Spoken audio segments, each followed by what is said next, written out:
Hello दोस्तों, study platform में आप सबका स्वागत है। बीएड फोर्थ सेमेस्टर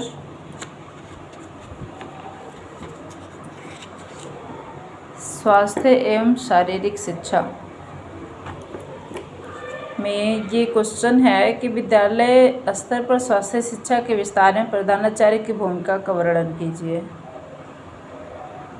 तो विद्यालय स्वास्थ्य शिक्षा में प्रधानाचार्य की क्या क्या भूमिका होनी चाहिए, इन सब का इसमें विवरण है। अब मुझे लगा कि ये क्वेश्चन आना चाहिए क्योंकि शिक्षा से संबंधित है।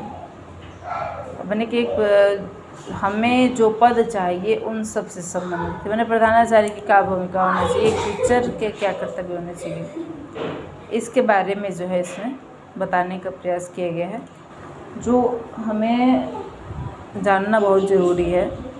जैसे स्वास्थ्य शिक्षा कार्यक्रम के संबंध में प्रधानाचार्य के सबसे महत्वपूर्ण उत्तर देते हुए वह है कि विद्यालय स्वास्थ्य कार्यक्रम में भाग लेने वाले विभिन्न विभागों के कार्य में समन्वय स्थापित करें। इसके लिए वह ऐसी प्रशासकीय प्रक्रियाओं की व्यवस्था स्थापित करे जिसके द्वारा शारीरिक शिक्षा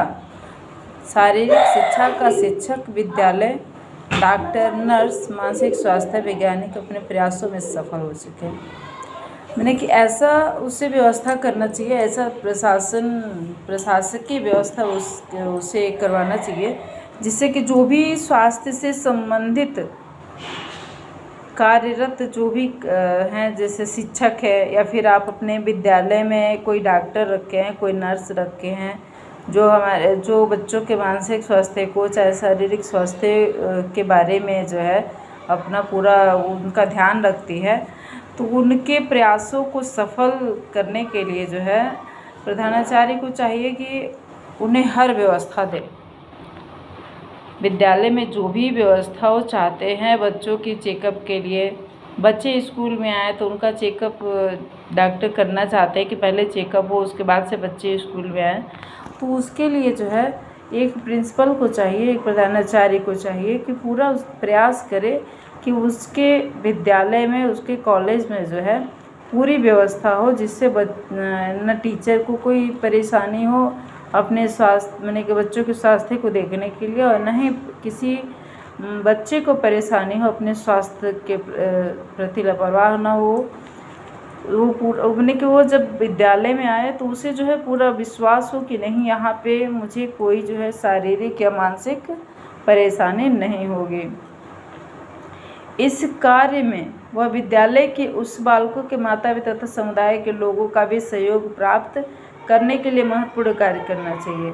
जैसे मैंने कि विद्यालय में कुछ बच्चे ऐसे होते हैं जो कि भाग नहीं लेते हैं किसी भी कार्यक्रम में, सारे बच्चे चले जाते हैं फील्ड में खेलने, पर वो बच्चे जो है चुपचाप क्लास में ही बैठे रहते हैं, या तो पढ़ाई करते हैं या फिर नर्वस तरीके से एकदम से शांत बैठे रहेंगे, उसमें लगे जैसे उनको अपने स्वास्थ्य से कोई मतलब ही नहीं है। तो ऐसे में उनके माता पिता से जाके उनसे बात करना, बच्चे के बारे में, उसके विकास के बारे में बताना कि उसके लिए क्या करें क्या नहीं करें, उनको चेकअप करने के लिए करवाना या फिर स्कूल में उनका चेकअप करना, इन सब की जो है व्यवस्था सबके बारे में प्रधानाचार्य को सोचना चाहिए और इस कार्यक्रम को सफल बनाने के लिए इसको आगे बढ़ाना चाहिए।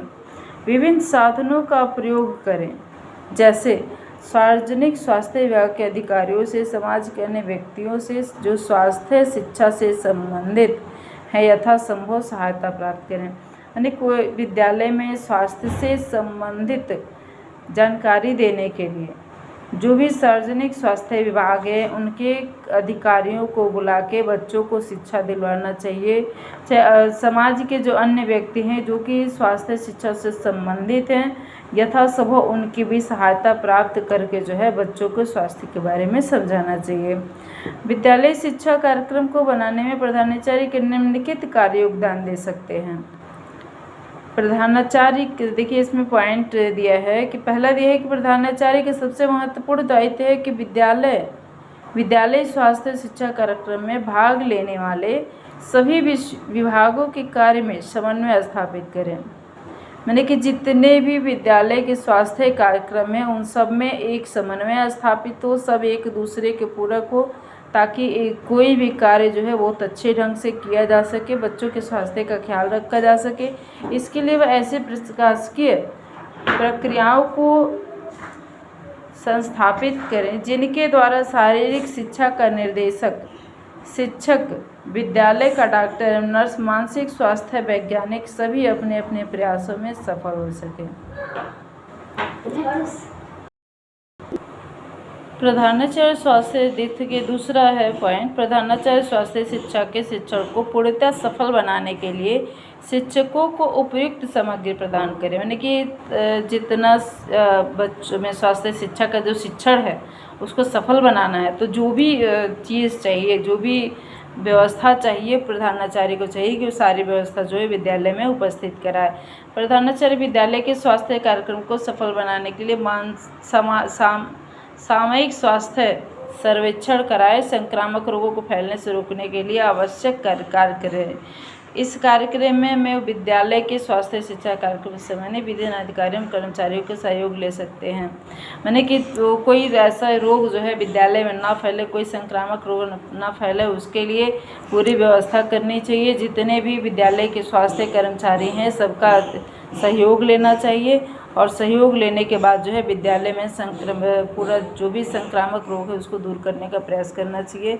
चौथा पॉइंट है कि वह बालकों के माता पिता तथा अभिभावकों से सहयोग प्राप्त करके बालकों के स्वास्थ्य सुधार में महत्वपूर्ण कार्य कर सकता है। कि विद्यालय एक प्रधानाचार्य को चाहिए कि वो जो है पूरी व्यवस्था करे विद्यालय में अगर कोई बच्चा ऐसा है जो कि बहुत उदासीन रहता है तो उसके अभिभावकों से मिलना चाहिए तथा उसका जो स्वास्थ्य है उसमें सुधार लाने का पूरा प्रयास करना चाहिए। पांचवा है कि घर के भौतिक, सामाजिक और मनोवैज्ञानिक वातावरण पर बालक का गहरा प्रभाव पड़ता है। भौतिक वातावरण का प्रमुख अंग है भोजन। यदि बालक को उचित भोजन प्राप्त होता है तो उसके स्वास्थ्य पर तथा उसकी रुचियों पर उचित प्रभाव अवश्य पड़ेगा। बालक जैसा भोजन खाएगा वैसा बनेगा। प्रधानाचार्य का कर्तव्य है कि इस संदर्भ में भी संभव उपाय प्रयोग में लाकर बालकों के घर के भोजन तथा विद्यालय मध्याह्न भोजन को संतुलित बनाने की व्यवस्था करें। जैसे प्राइमरी टीचर प्रिंसिपल की बात हो रही है यहाँ पे, मैंने घर के भौतिक, सामाजिक एवं वैज्ञानिक वातावरण, जो भी वातावरण जो हमारे आसपास हैं, समाज का वातावरण है, घर का वातावरण है या फिर जो अन्य वातावरण है जो हमारे आसपास के हैं, उन सब का जो है बच्चों की मानसिकता पे बहुत ही गहरा प्रभाव पड़ता है। और मैंने कि ये जो है हमारा प्रमुख बालक क्या मैंने कि हर किसी पे इसका प्रभाव पड़ता है, पर बालक जो है उनका मस्तिष्क बहुत ही कोमल होता है, इसलिए उन पे जो है कुछ ज़्यादा ही असर पड़ता है इसका।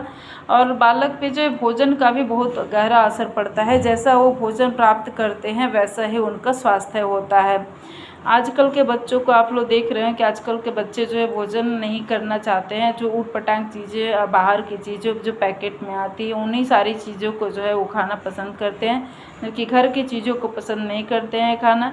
मध्याह्न भोजन जो है एक मैंने क्या प्रधानाचार्य को चाहिए कि जो मध्याह्न की जो लंच वाली जो व्यवस्था की जाती है उसमें जो है उनको जितना हो सके संतुलित भोजन की व्यवस्था करनी चाहिए। और देखिए छठवां पॉइंट है कि प्रधानाचार्य का वह यह कर्तव्य है कि वह स्वास्थ्य शिक्षा कार्यक्रम की सफलता के लिए समाज के विभिन्न मानवीय तत्वों जैसे सार्वजनिक स्वास्थ्य विभाग के अधिकारी व समाज के अन्य व्यक्तियों को स्वास्थ्य शिक्षा से संबंधित है ये यथासंभव सहायता प्राप्त करें। मैंने कि जो भी समाज में लोग हैं जो स्वास्थ्य शिक्षा कार्यक्रम की सफलता में भाग लेते हैं, उन सबका सहयोग करना, उनके सबके सहयोग से जो है अपने विद्यालय के स्वास्थ्य की सुरक्षा करना चाहिए, जिससे कि उनका पूरा सहयोग मिल सके और हमारा विद्यालय जो है सबसे अच्छा चल सके।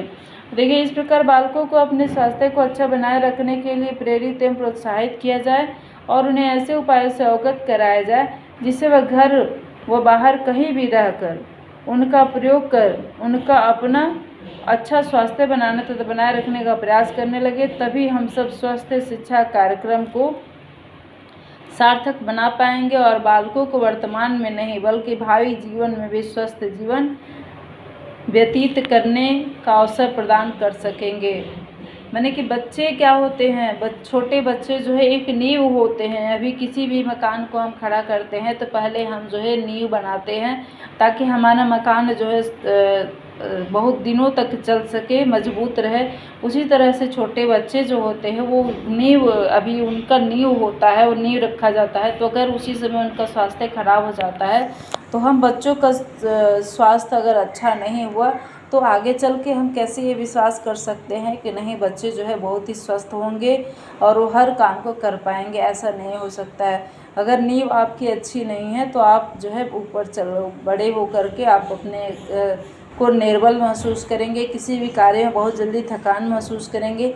इसलिए बच्चे जो है बच्चों को बचपन में जो है अच्छी आदतों का विकास करना चाहिए, उनमें स्वस्थ आदतों का विकास करना चाहिए, ताकि अच्छे वो नागरिक बन सके, एक स्वस्थ नागरिक बन सके और अपने जीवन को जो है अच्छे से जीवन यापन कर सके, बाकी लोगों की सहायता भी कर सके।